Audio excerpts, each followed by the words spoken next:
Okay, we're recording. So all we have to do is clap, and then we'll sync it up. Should we clap at the same time? We should try. 1, 2, 3. Oh, I was off my fuck. 1, 2, 3. Or what are we doing another? 1, 2, 3, go. Or 3, 2, 1, go. 3, 2, 1. That's go? what I do for Drake. Okay. 3, 2, 1, go. Okay. There we go. That's pretty good. Okay. Welcome to the podcast. But what is our name? I'm WillHound. I'm Restless. Yep, those are legal names.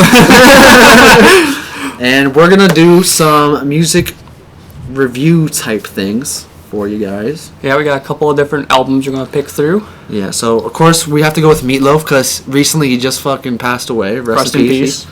God save his soul. Rest in peace, mister. Whatever religion you choose. I'm and shit already. We don't have the internet these days. Yeah, thanks. Okay, well, Tom, take it away here. So Meatloaf, we're reviewing his first album, Bad Out of Hell, which is a classic, of course. Yep, it was written between him and what's his name, Jim Steinman. That's it. Jim Steinman. Yeah. So they took a lot of their inspiration for the music directly coming from the play, The Neverland. Yeah. I never knew that. I didn't either until I found this out on his website. Yeah. I didn't even know he had a website. I didn't either until I started looking this shit up. I got a website too, willhound.com. Hey, instant plug-in. Anyways, fuck off the virus risk. I'll take the risk. I'm taking the risk. Taking the risk. Oh shit. Where was I? I'm too hyper. The Meatloaf, written by Jim Steinman. Right. The play. The play and shit. Yeah, so it launched Meatloaf onto an unsuspecting world. It stayed in the UK charts for about 8 years and became the biggest selling debut album of all time, according to Giant Steinman's website. Of all time? Like, does it say year, or is it like of all time? Of all time. This is the biggest album of all time. Yeah, I mean, the last time what is the biggest album of all time? I guess we'll see when the last time it was edited, but I can't see that right now. I'm trying to find that. I'm legally blind. Because that'd be good to see what it was like. If it was last produced in 2018, it could have been... You got the soundboard working too. So you know it's legit. You know it's legit one. You can do the bro. Holy shit, he's got a lot of fucking... He's got a lot of fucking... There's no publication. Oh, September 2000. So by now it could be like not as accurate, but... Who knows? There's a lot of music out there. But what do you think is the biggest album of all time? I mean, I can Google it right now. True. We have the power of the internet. There's a lot of shit that became famous over the last couple of years that aren't as, like, honestly, as good or incredibly as talented as, like, Meatloaf. A lot of it, I find, is just hip-hop trap records, and people just like it, and, like, well, it's, like, mid. Yeah. Everything's mid now. It's not bad, it's not good, it's just like, middle. Like, it's kind of like Britney Spears in the early 2000s. Like, she was not bad, but she was, like, she was there. She was hot. That's why she was famous. Which we got, like, now, like, fucking Kim Kardashian's useless and she's famous. Yo, Kim Kardashian could sway elections if they really wanted to. Legit. Think about them. They have so much money. Because she's so good at marketing herself. Really, like, she's just in the good marketing, like, social dynamics. That's what the whole world's about these days. Anyway, so what is the top selling album of all time? I'm going to go, make a guess before you Google it. I'm going to say Dark Side of the Moon. No, I'm going to say something more earlier, and I'm going to go with... Maybe a Beatles album? No, I'm thinking like Elvis recent years. Fuck. Either like Juice WRLD or like a Drake. Yeah. Drake's album was probably top selling. Or even Kanye's. Kanye too, yeah. Well, this was top charts. Yeah. Of all time. Because it was 8 years. Yeah. So what's the longest album in top charts? Yeah. Longest album in top. Billboard. Yeah. Billboard charts. Dark Side of the Moon. Yes! Pink Is that number one? Yeah. Yeah. And it'd be Legend by Bob Marley. Okay. I did not... You know what? Yeah. Journey, Greatest Hits by Journey. Oh, and Metallica by Metallica. Shit. Weeks would be... Did not expect Journey, low-key. Right? Well, that's Billboard 200. Still, that's a lot. That's like the top 200. That's crazy. Longest top 10 song would be November Rain by Guns N' Roses. That's a good song. Like, that was the longest song to break in the Billboard Hot Top 100, and that's according to Mindbounce.com Trivial. But again, Mind.com, if you cheat us out, we're gonna. Yeah. We're gonna. See, this another one says the number one album in the world would be Michael Jackson's Thriller. Because it sold. That's because it sold 7 million copies worldwide. Holy shit, bro! And how much money do you think Michael got? He probably got zip. I mean, like enough to live like good. It depends on if he went through his own name or not. Did you know Michael Jackson bought the Beatles catalog? Like yeah, because I remember hearing about that on the radio a long time right before he died. Yeah. When I was like, I don't know, 7, 8 years old. Yeah. Yeah, man, we're not fucking old. We're fucking old. You're old. Like fuck, there's like 19-year-olds that don't even know who Michael Jackson actually was. People don't know who the Beatles are. Legit though. We grew up with that. Like, I know. I try to put like Leon Rock, and he's like, "Oh, it's okay." Like, yeah, but he's born. He likes the R&B though. Yeah, but he also knows Bob Marley. He's a big Bob Marley fan. I remember him and I used to listen to that back in the day. Facts. I remember wearing a Bob Marley T-shirt in elementary school, and people would come up to me like, "Did you go to the concert?" It's like, bro, isn't he dead? He's fucking dead. It's just a T-shirt. It was like the same thing with like the fucking Jimi Hendrix T-shirt shit. People like, you go like, nah, man, he's been dead since like what, like the 70s, 60s. Or that fab where people wear like Metallica shirts. Yeah, and they don't even listen to them. The same thing with like Pink Floyd, Journey, Red Hot Chili Peppers, Nirvana. Like they don't. Yeah. If you're gonna wear a band T-shirt, at least be cultured in the fucking music. Like, please. Don't we? Well, what did you think about Bat Out of Hell as a whole album? Well, I remember listening to it when I was younger and shit. I always loved it. It's like a staple growing up because my mom and dad loved Meatloaf right out of the bat. But personally, lately, I would re-listen to it. Of course, I was high because I always am. It just, like, after he passed away and putting it back on, it really made me admire the talent and the production that they both put into it and his soul that he put into his music. Like, he put all what he had into his music. Like, he started with Rock Horror Picture Show because nobody would take him on because he was a chunky guy. He was a bigger guy. Yeah. Mind you, the name Meatloaf. Like Meatloaf. I'm pretty sure. Don't quote me on. I'm just gonna look it up now. But I'm pretty sure that's how he got his nickname. Is people making fun of me, just like took to it. That's kind of a smart idea. Yeah. Come on now, laptop. Don't film me now. Take it to the phone. We got options. It's 2022, guys. Stay up to date.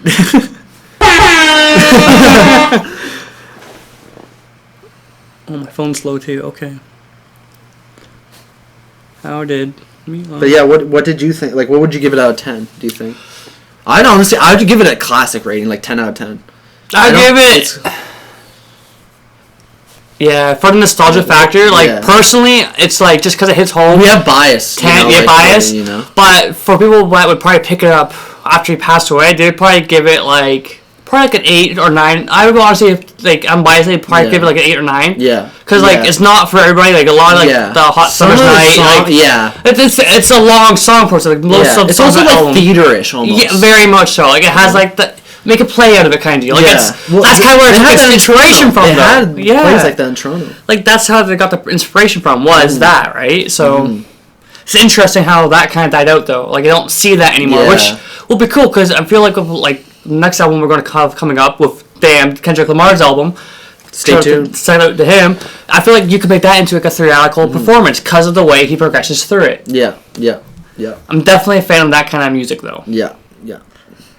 Okay, what was it? So the musician born Marvin Lee Adley. Sorry, I didn't mean to cut you off. No, get back to topic here. Yeah. Got his name allegedly, best known as Meatloaf. Fuck, I really fucked that up. Didn't show me the whole shit. Operating is. I don't want to read through all that. Stay tuned, and we are gonna. I fucked that. We'll be right back. We're running out of time anyway, and we will be right back. See you guys soon.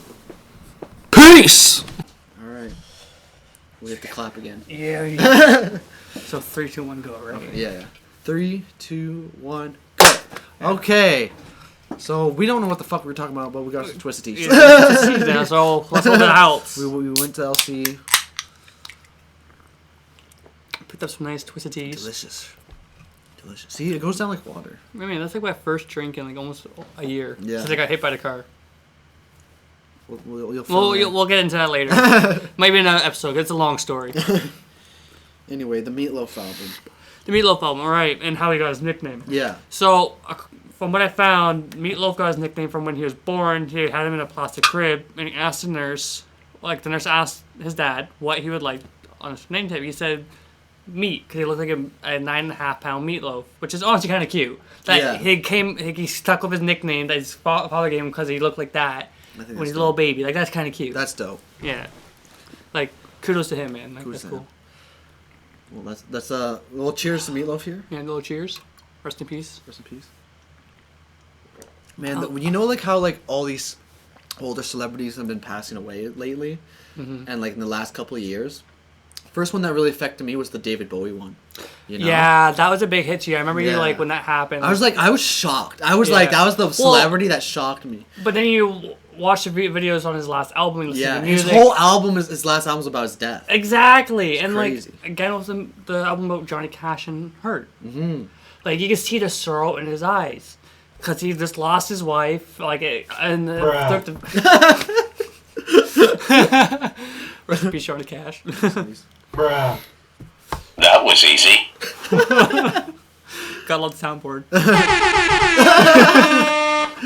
Yes, for a kid still at heart. Anyway, Meatloaf. So he got his story. He got his name that way. Yeah, it's a pretty good story though, like how he became with his name and everything. And I wonder, like what, really neat. Like how he got into music. Like, you know, like was he a theater kid? Was he like? Well, I remember growing up and like watching like the documentaries and stuff, and like some of the stuff I read online. Like he got into it through the theatrical and like screenplays and stuff, right? And like the plays, and the regular plays and shit. Like Rocky Horror Picture Show was really his biggest break. Yeah, the album came out after Rocky Horror Picture Show. Yeah, he was the main cast and directors and writers of Rocky Horror Picture Show. Oh, okay. And that was a big thing in I think like the late '60s, early '70s, if my memory is correct. Because my dad used to love that movie. It's like pretty out there movie, don't get me wrong, but like, but it's a classic. The soundtrack too, like "Last Do Time." I learned that on guitar for a bit. Right, like everybody should know that song. I'm pretty sure there's been TikTok renditions by now. Like, let's be honest, everybody has to do their own fucking rendition on TikTok. I'm sorry, but like, be original for once, fuckers. Because I'm out here critiquing you, fuckers. Anyway, our next album though, do you want to go with Damn? We were talking about let's go with Damn on Kendrick Lamar. Yeah, we'll research some shit here. You know, this is all live. No filters. Because, like, we're not like some Snapchat hoe. We got no dog filters on us, do we now? Watch. Somebody's going to find us and do that to us. I watch you. I hope they do. That was easy. This man. But yeah, going on with the Kendrick Lamar album, damn, like... So, you know, and I was saying this, we were talking this off screen, but a lot of critics said, like, it's not his best album, it's his worst album, but I think it's the best blend between his two, you know, To Pimp a Butterfly, the album before Damn, and then the one before that, Good Kid, Mad City. Oh, very much Perfect blend. Yeah. You know? Had definite inspirations from both albums, I find. Like, he definitely took a bit of, like, what he did on each album and said, I can both flip this. Yeah. And he also did on a modern spin at the time where we had a lot of different rap styles where, like, 6ix9ine just come out. We had a lot more of, like, the mumble rap starting to pick up then.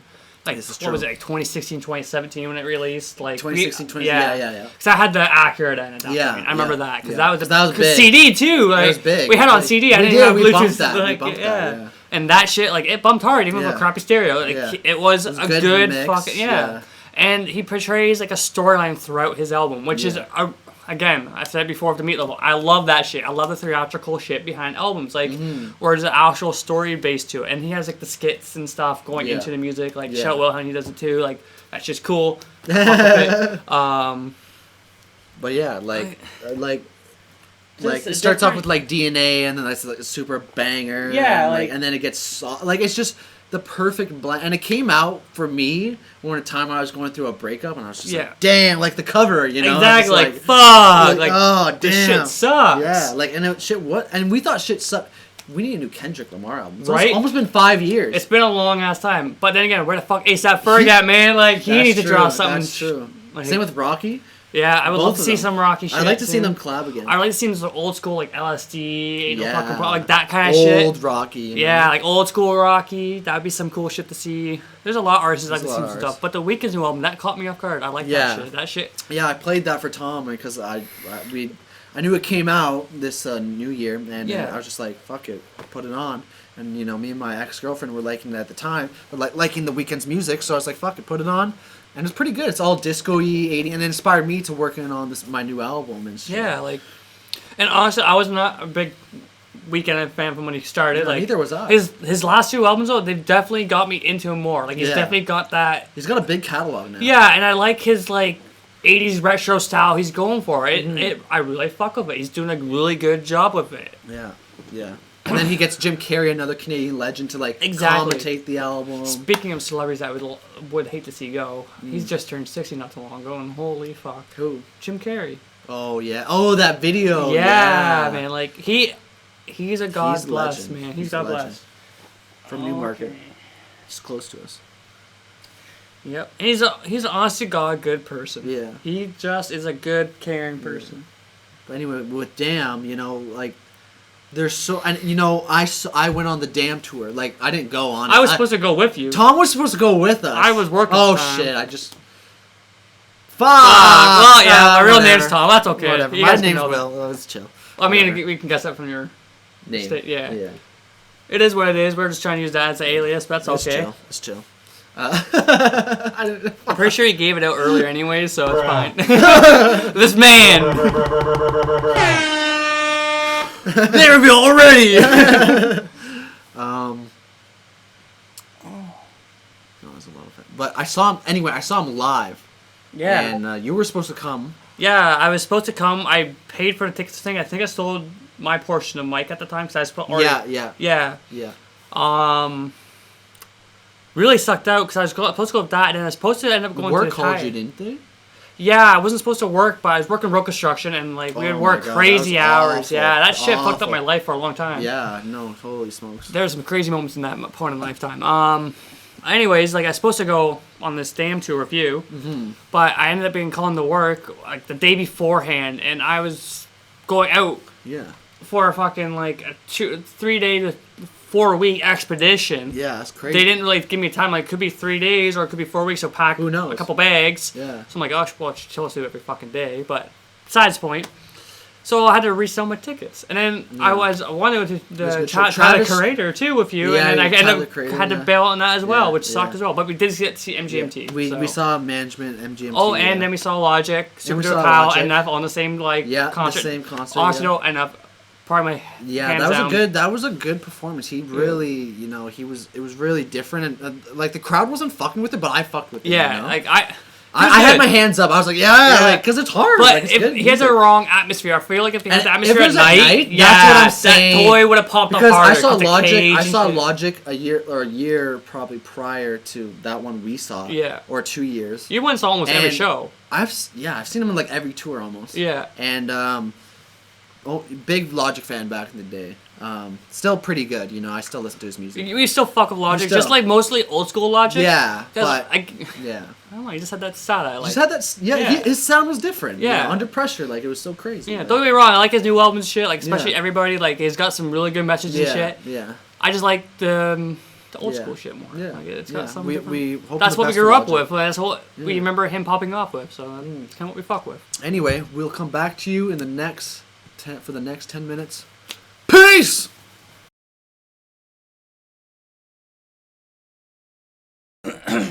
There we go. Okay, sorry, hold on, clap. 1, 2, 3, go.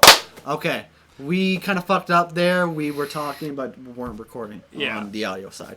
Of course. But what we're saying is we love collecting vinyl. Like, vinyl is just a vibe. It's a warmer, richer feel music. Yeah, it's more saturated. It's got a different tone. Like you hear every little detail, like even like the little pops and cracks, stuff like that. Itself, the lo-fi-ness it's of the nice vibe, and you hear like the actual recording studio, especially on the Abbey Road and like those kind of albums, and you feel like you're back in the day when this record just came out. Exactly, you know? Like it takes you back to when like that time of period, and even with the new modern like records. It's like more about going to the stores, like Sonic Boom, even Video Game Oh Buzz my God, yeah. and where we live. Like, Yeah. shout out to them. They were my plug for the longest time. Now, even Still, Aardvark, I got go my there for lessons. games. Yeah. Yeah, like Aardvark Yeah. got my music lessons there from when I play guitar and Yeah. shit. Yeah. Like, Yeah. they had. That's where I really got into vinyl. Then I got that Like a Sound of Thunder LP by Pink Floyd. That is like $150 LP. I got for $15. Like, That's come on. crazy. Like, come on. You can't, bruh, that's right, right? Like, fuck. But what I was saying also off camera or before we actually recording is I love going different places and like collecting like this one's from Toronto, this one's from this. They all this have a one's from story Town. behind They have them. a story behind Yeah. it. I have a record when I was at a Joey Badass concert for $20 in Toronto. And I bought his vinyl. I never listened to it, so it could have been trash, but it turned out to be my favorite. 1999 is this mixtape when he was 17 years old. That is probably the best music Classic. he's produced. Like, And he and the mosh pit opened at the end. He's like, "Open the pit," and it didn't open. It opened a little bit, but then he's like, "Open the pit," and then I'm right on the edge, and then I noticed my vinyl's starting to get crushed, and so I put it in the air, and I look in the air. Everyone else got their vinyl up. I just start moshing. The pit closes, and I just start moshing. But I got in the air and make sure. You basically survived. started that though. Like, you started that little monument movement where Yeah. like that could have been so cool in his eyes too. Yeah, seeing Like, all his albums in the air. That would have been a really cool thing. If I was an artist, I would be like, that's how you know you made it. Mm-hmm. If people have your album in the like, can you imagine going like 63 Woodstock and Yeah. have Jimi Hendrix, you'll have his album like, yeah, Jimmy, like that'd be a Yeah. cool ass fucking moment. But like Yeah. the Zippo lights back then. Have you seen that like Jimi Hendrix when he performed at like Woodstock set his guitar on fire at the end? Bro, he was He had gasoline and he just sets his guitar on fire. he was whacked out. He was whacked on so many different drugs. It was just a time back then. Though. I Like, heard that he cut his forehead Yep. and put acid on there and then did that. But honestly, it'd just be easier to take acid after. But then again, if it's, I don't know if that's like That- it's just a that's kinda- story I think or that's a story. because That's I like a think I myth. remember hearing it has been debunked because somebody Yeah. said that would legitimately kill you. Yeah, But then again, I probably. don't know. It's been a long time since I Yeah. saw that documentary. Plus, so, like, it's so, like, you just eat it. Like, yeah, whatever. it's so concentrated too, right? Yeah. But whatever. I just fuck with marijuana, man, and sometimes the shrooms. Shrooms are okay. Anything natural. Anyway, we got a little off track, guys. Damn. So let's pull up the track list here. I'm gonna pull up the track list. Oh, I should probably get my And, laptop going because I got some stuff right here. Got Crazy. some man. facts. Some fun facts. Okay. Top so, of charts in Canada. the first song is Blood. Oh, sorry. Do you want? Oh, go ahead. Go ahead. Okay. Like I'm just gonna go off the songs and like what we sang. We can play it off the phone or something. See Yeah. if we forget. So the intro is called Blood, which is about him Being shot and being like the shot. storyline. Yeah. And then we got DNA, which is like DNA. This Yeah. song, first song, That that's goes such a hard as yeah, fuck, and that's too. such a great way to open up the album, and the way Yeah. it chops in the middle, where it's like, "Give me some ganja, give me some ganja," Yeah. like, and then gimme, and then it That's keeps like chopping so up. It's so good. cool.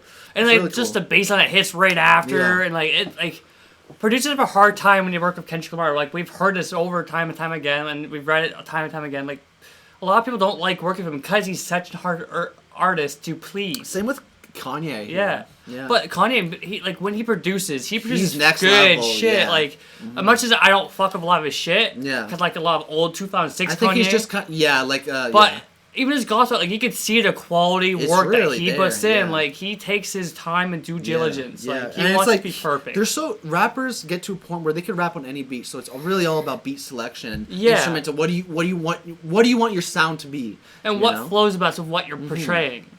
Okay, and then we got Yeah, which is this song, if you remember. Yeah. Yeah. I like this song because it's a very chill. It's got more soul to it. And you know, I looked up on I follow this Twitter page, and this Twitter page Oh, does boy, Twitter. samples, and that little sample is like a reverse like saxophone or something. Really. Or it's like a reverse something. It's like very manipulated. So it's a sample. It's really So interesting. it's not just him talking. Yeah, it's just it's yeah.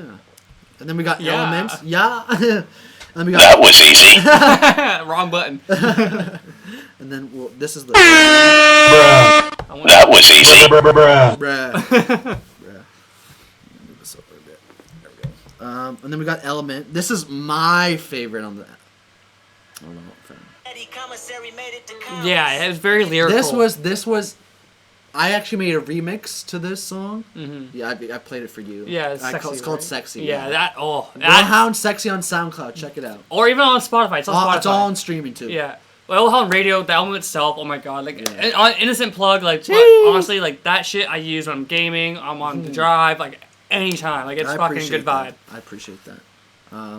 But Element 4th track, really good, really good. Lyrical. It's like hopped out, made it look sexy. He just makes it catchy and like it's just good. Like he gets a good twist on like his old school lyrical ways. Like he was the old, like him and J. Cole were very lyricalist rappers, and they both are still to this day. That's why they're still considered some of the greats. Our age. They're not mid like a lot of these new artists. They're elite tier. Like they're top tier artists. Like a lot of people. And they have to prove it. You know? Yeah, a lot of people fall out on Kendrick and them now because you got people like Lil Xans and all them coming out. I think Lil Xan's not so like popular anymore, but like people like Lil Baby. Yeah, like Lil Baby is okay in some shit. He's decent, even like I like that Baby more. Like a lot of his music a little bit more. He's got more of like an umph to it. Yeah, he's got his own style. But Baby Keem, he's very much like Kendrick. And he's been popping Baby off. Keem. He's really Love good. Baby then you got Keem. like Mini J. Cole, which is JID.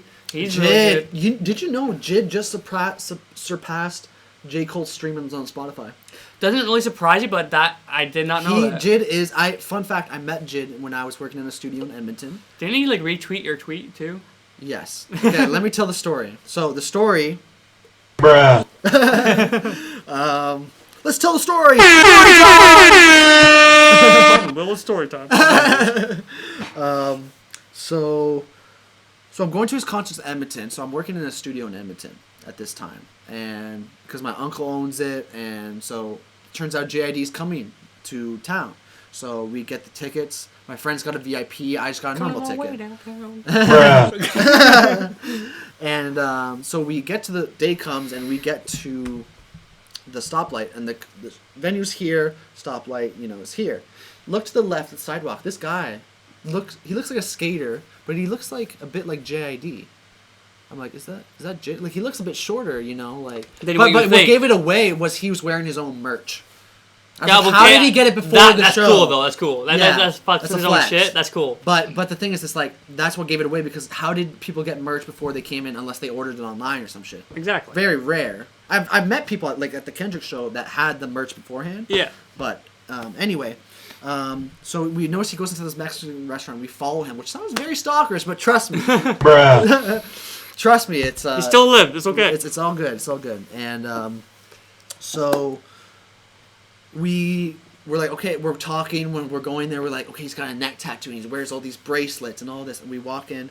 So notice he's at a corner, and then we're like, oh shit, that's JID. We go to the bathroom, and I'm so hyped up, and my friend's like, or my friend / coworker's like, dude, I don't know what to do. I can't do this. I'm like, yo, fuck it. Let's go. So we fucking walk over there and introduce myself. I'm like, well, I say, excuse me, are you JID? He looks around. He's like, yeah. Goes to dab me up, dabs me up. That's I'm like, cool and shit. we have a little. I'm like, hey man, like I wanted to see you in Toronto, but I was here. And he's like, did you tweet that? Because earlier that day, I tweeted at him. Yeah. Using at him and his tour thing, so I'd make sure he saw it. Yeah. So that was cool for him, because that put a picture or a tweet in person. Yeah, and he got to see like a his tweet fan. that like looked up to one of his fans, and he's like, "Damn, that's pretty cool." Like I got to see a fan in person that, or he just missed one of my tour. Yeah. Stations. It's easy to look at a screen and be like, "Oh, blow it off," type thing. Yeah. Man. But when you see it in real life, and you still made it work to go see him. And he's like, "That's crazy," and I'm like, "Yo, can I get a picture?" And it's on my Instagram, WillHound7. Another plug. Innocent plug.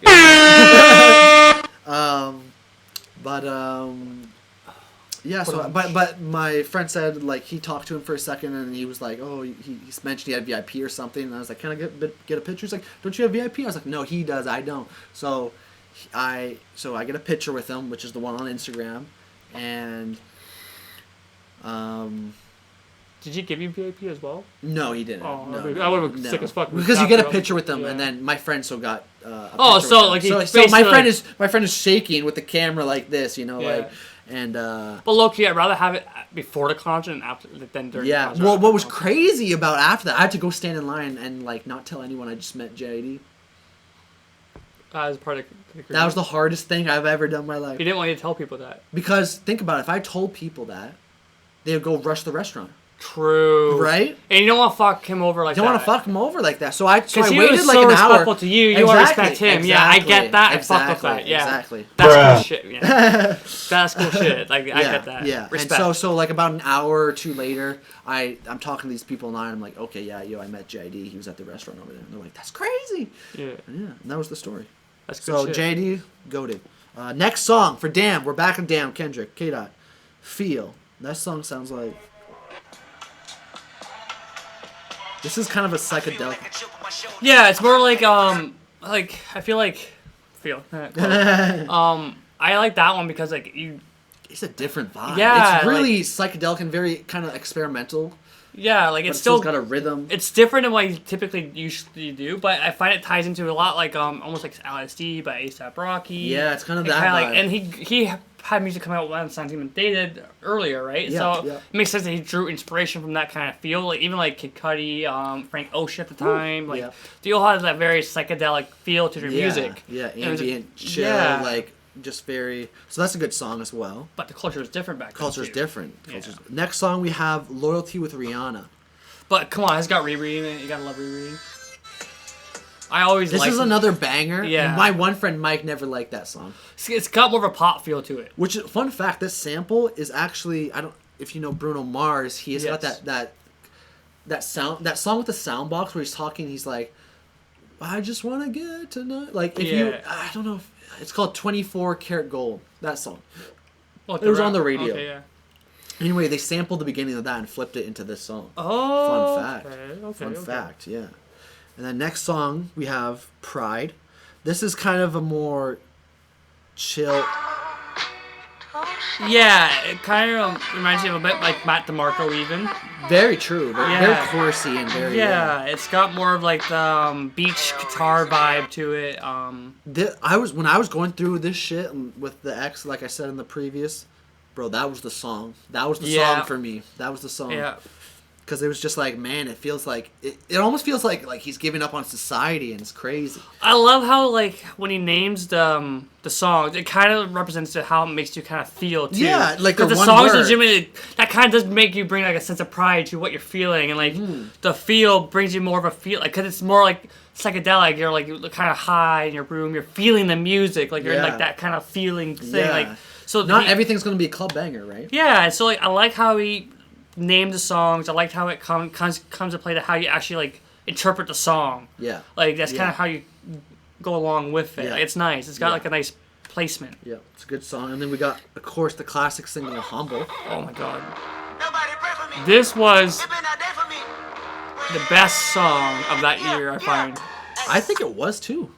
Yeah, like, and you know it what's just funny? The popped guy who up. produced that song, Mike Will Made It, is a big producer for like people like Ray Shremmer. So it's very Yeah. different for Kendrick to like work with these in-house producers, and then He has, step like, out, engineers step on out, time, you know, yeah. and like really take like saying, yo, this rap shit, like this trap shit, I can do it too. Yeah. I can do it better than any of you. Yeah. You know. Well, it's like they had TM88 come back recently, and I love TM88 from the old school shit he used to do with Khalifa and Juicy J and I'm all surprised that. you know that guy. Really? Yeah, because that's an 808 Mafia like. Yeah. Signing. He made Dude, EXO Tour Life from Uzi. That's the shit I used to listen to all the time. That's Let's what got me into this genre of go. music was them. Like, Okay. them, or even like Biggie and Tupac, like, honest to Facts. God, them, Facts. Ice Cube, like, Ice Cube. all of them, like, they're Snoop Dogg, like, they're all OGs that really got me into this field. Like, Facts. I got into them probably late high school, like, because I was Yeah. a hardcore, like, rock, Yeah. early 50s, 60s Me too. guy.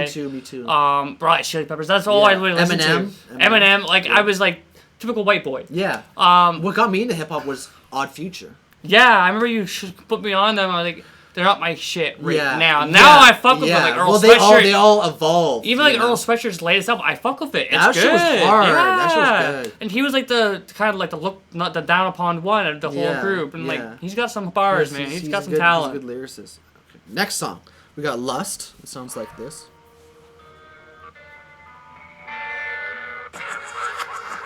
So again, a very psychedelic. Yeah, and like, So again, it's about lust. yeah, and Yeah. like it makes sense again how he named it, like because the way it portrays itself, it's like, Like I'm horny. Like I want to fuck. yeah, like it's almost like, Someone's calling you. of course.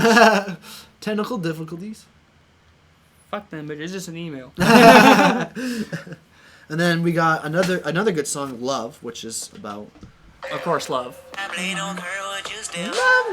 Again, another Such a like a good solid song. Like, a lot of vibe, people hate on this album because it wasn't, typical Kendrick Lamar shit. Yeah. 3, go! Hey, we're back in this bitch. Let's go! I love it. That was easy. It was easy. Okay, so we're back. We were talking about the damn album. We got some more food here. I got some butter tarts. Love me some good butter tarts. Shout out to my roommates, well, technically my housemates, because new to the town. Hey. Used to visit all the time. I live here. He basically lived here, like he was here all the time, but never lived here. Yeah, like I would just, I worked in town all the time, especially when I worked just like I talked about before. I was always here whenever I had the time to be, but I never actually lived here until this year. I used to live out in the country. Yeah, it's lit. It's lit. Thank God. Yeah, it's nice. Next song is God. I guess this is talking about, this song is kind of...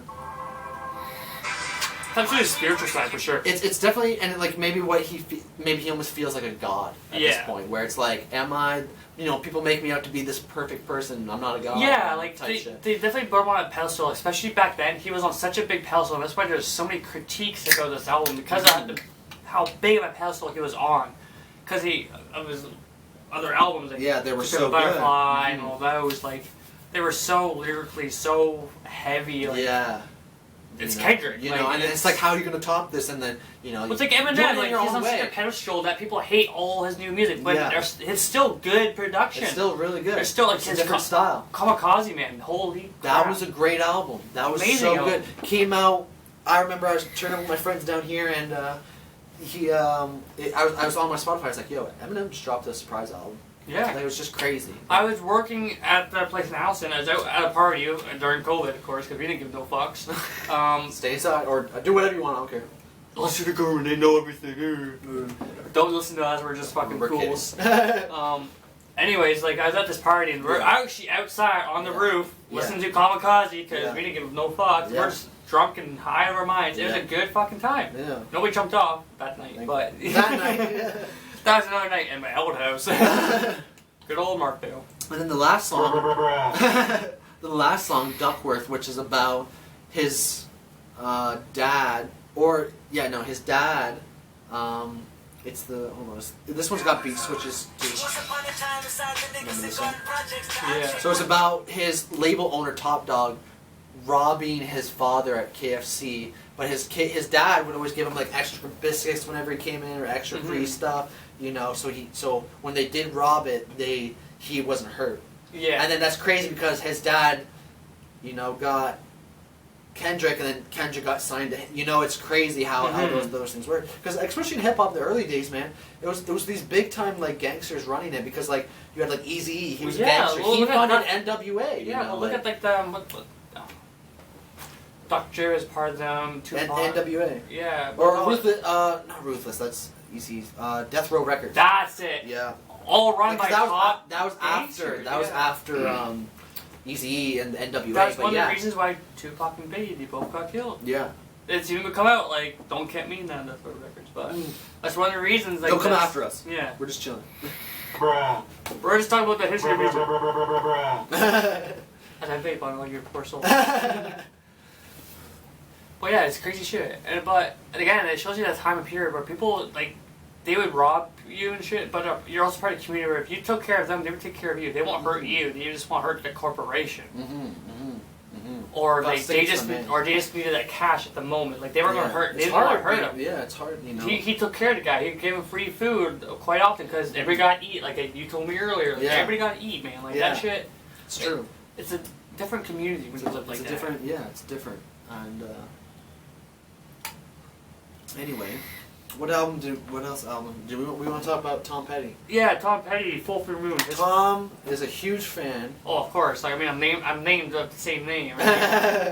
Yeah, Tom Petty, huge fan. He used to be at the Heartbreakers, and we're talking about his first solo debut album. Yeah. Full Moon Harvest. Yeah. Just got the other week when I first moved here, so like midway through December of last year. Yeah. Really good album. Really, and I've never really listened to Tom Petty, and then Tom started putting me on songs. I was like, oh, I know this song. Yeah. And then we listened to the album, and I was like, wow, this is like this is really good. Like, this is good music, you know? And he definitely goes to his roots of, like, the not so aggressive and loud. Yeah. It's more like acoustic rock. blues. Yeah, like, he goes back to his, like, his folky rock stuff. And, like, man, like... Well, I guess it's his first stuff, technically, because it's his first album, right? Well, before he became, like, really popular, that's what he was, on, like, kind of on. That's what he grew up playing and stuff like that. And then when he broke out with his band, they went to more of the hard kind of, like, not hard rock, but they went more of, like, the more loud, aggressive rock and roll. Like, but then you said, like, Mary Jane Last Dance off his other album. That's a really crazy good fucking song. That's a really good song. That's a really good song, but it's not on this album. You got, like, Free Falling. Oh, classic. It's a classic song. Like, come on. Like, the storyline behind that is so beautiful. Well, tell. What about the label? You were talking about earlier. Right, so like when he first came up to his record label, I think it was called MCA Records or something. Yeah, that's his famous record. Yeah, so he came up to them proposing this record he wanted to produce about him being on his own, and he gave him like what it sounded like. They rejected at the beginning, but he still released it on April 24th of 1978, I believe, or 1977, something like that. He still went out and produced it, and then they still backed him afterwards because it popped up. People loved it. It was one of the best-selling records for a long time as well. Yeah. Like it was another crazy good how sound like production. and then the label will support them after you know they blow up. Right? Once they see that there's a profitable to be made. Well, that's what's crazy about today's age is like you got to be popping off on TikTok. You got to be posting TikToks all the time. You got to be doing all this stuff. Social like media is a big influence now. I know, but now it just feels almost unnatural. Like where's the talent? You know, I'm not these people. And you know, art is art. To become famous. Any art is art, right? And like, and there's no good art, there's no bad art. You know, it's just art. No, but then you have people like 6ix9ine trying to compare themselves to people like Kendrick Lamar. Yes. And there's a totally different He's a grade troll. He's a troll. To be fair. Well, to be fair, he totally is. But even with like no offense, but Juice WRLD and Kendrick Lamar, they're both good. But there's a different tier system, and there's a different. They got different styles and like you know. He came out of like the mumble rap scene, and, like the Juice Extentation, WRLD, like they were all part of the same kind of genre. Yeah, where, the SoundCloud era. Yeah, the SoundCloud era. It's totally different. It was a lot easier, in my opinion, to kind of pop off. Yeah. Because you had more stuff to you available, like your social media. I think at that time, especially in hip hop, people really wanted something new. Like, they wanted something that sounds different, and X and like Juice WRLD had that different sound. But now with TikTok, it's so saturated. The market is because you have people. That's what I mean. It's saturated. It's no offense. You got people like Kid Laroi and 3478, and like they have some decent songs. Like, I don't get me wrong, but they have a song with Justin Bieber. But like, they're not great. They're not going to be timeless like the Beatles Abbey Road album or like Meatloaf or even Tom Petty's album or even Damn's album. These are timeless albums that will still go down by generations. These are generational albums. I think they make good songs, but albums, it's a bit lackluster. Yes. You know. Like, I think when we're looking at artists, we look at it as about the timelessness of what they're producing. Can I listen to this in 10 years? Yeah, like a lot of these new songs, they're expiratory. They're kind of like, It's meme music. Yeah, it's kind of like how everything.